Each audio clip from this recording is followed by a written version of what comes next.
Bismillahirrahmanirrahim. Assalamualaikum warahmatullahi wabarakatuh. Waalaikumsalam warahmatullahi wabarakatuh. Alhamdulillahilladzi anzala al-Qur'an fi syahri Ramadan. Hudan lin-nasi wa hidayatan minal huda wal furqan. Asyhadu an la ilaha illallah wa la syarika lahu wa asyhadu anna sayyidana Muhammadan abduhu wa rasuluh. Allahumma shalli ala sayyidina Muhammad wa ala alihi wa ashabihi ajma'in. Amma ba'd. Para alim ulama, pengurus TKM, jemaah, Bapak Ibu sekalian, as-shaimin as-shaimat. Ibu-ibu bisa lihat ke depan ini. Agak terhalang mereka, Pak Haji. Agak terhalang dikit. Jadi agak bengkok-bengkok nengoknya ke depan gitu ya. Sabar lah Ibu ya. Ada pintu, tapi kita bongkar pintunya itu ya. Berapa hari kita puasa ini, Pak? 12 lah ya. Baru 12 apa sudah 12? Baru ya. Ini sedap ini. Gini-gini sedap namanya kan. Kalau baru 12 masih 18. Baru 12 masih 18. Kalau sudah 12 tinggal 18. Kira-kira ringanan yang mana? Sudah apa baru? Baru apa sudah? Baru 12. Masih 18 lagi. Agak berat ini. Kalau sudah 12 tinggal 18 lagi. Lebih ringan dikit.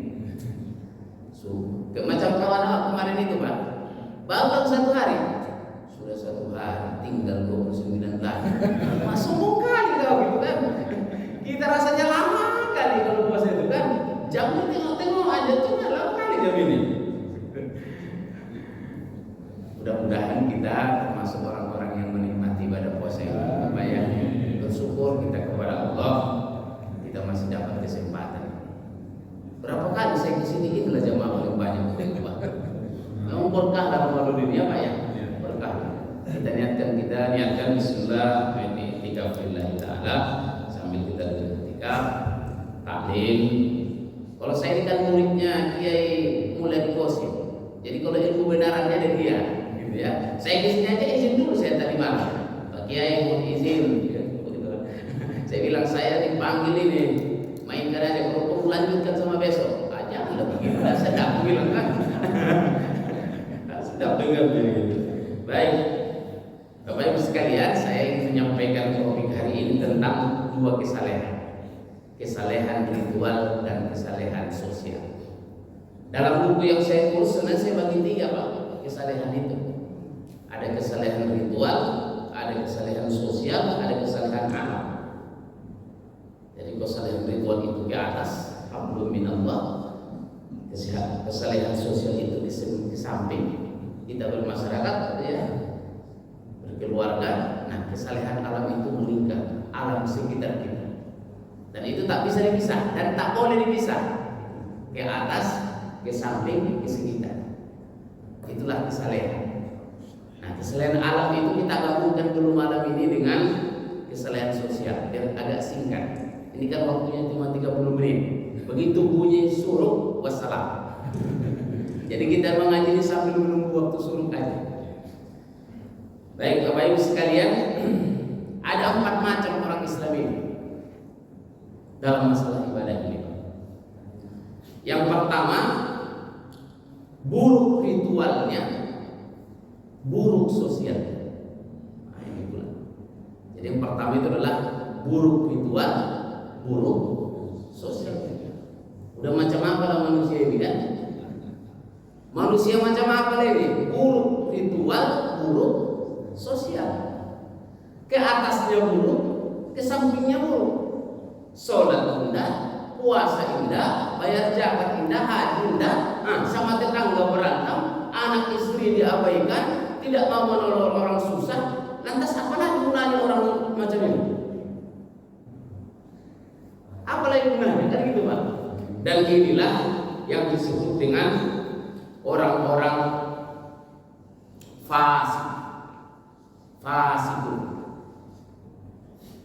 orang yang berdosa besar. Ke masjid tak mau, nolong tetangga yang susah tak mau. Terus apa lagi gunanya? Ini yang buruk itu. Dan kalau sampai lainnya ada di kita, ini yang disebut beban masyarakat itu. Bebannya, kalau dia ada, susah kita. Lebih baik dia tak ada. Ibaratnya itu kalau ditabrak mobil apa itu? Alhamdulillah. Tak mati dia. Kenapa tak mati dia? Begitu kata orang kan. Didoain pula biar mati. Kenapa? Tak ada gunanya. Nauzubillahi min. Tapi jangan kita bunuh orang macam ini. Enggak boleh ya Pak ya? Jangan. Hidup ini macam permainan. Buruk di pangkal, belum tentu buruk di akhir. Ya kan?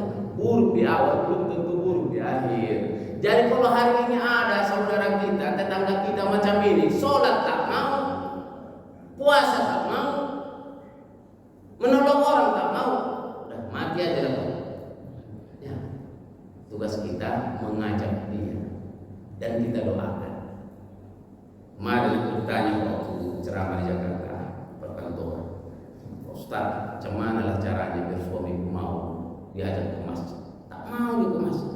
Di rumah pun tak mau sholat berjamaah sama aku. Sendiri aja, kadang tak sholat dia.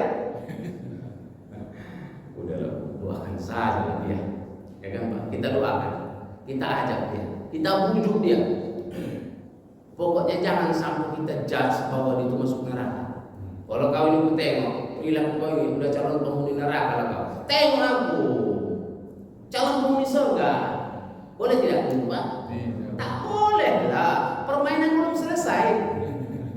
Macam main bola Pak. Habis waktu masih ada additional time, ya Pak.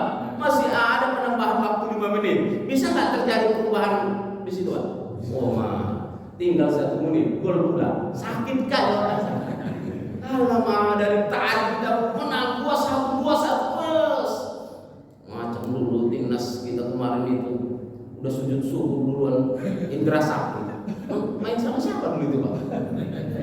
Vietnam ya? Macam yang kemarin main Vietnam juga kan untung kita menang Pak. Alhamdulillah. Awak napas dulu kata kasih tak bagi napas. Udah sempat sujud syukur.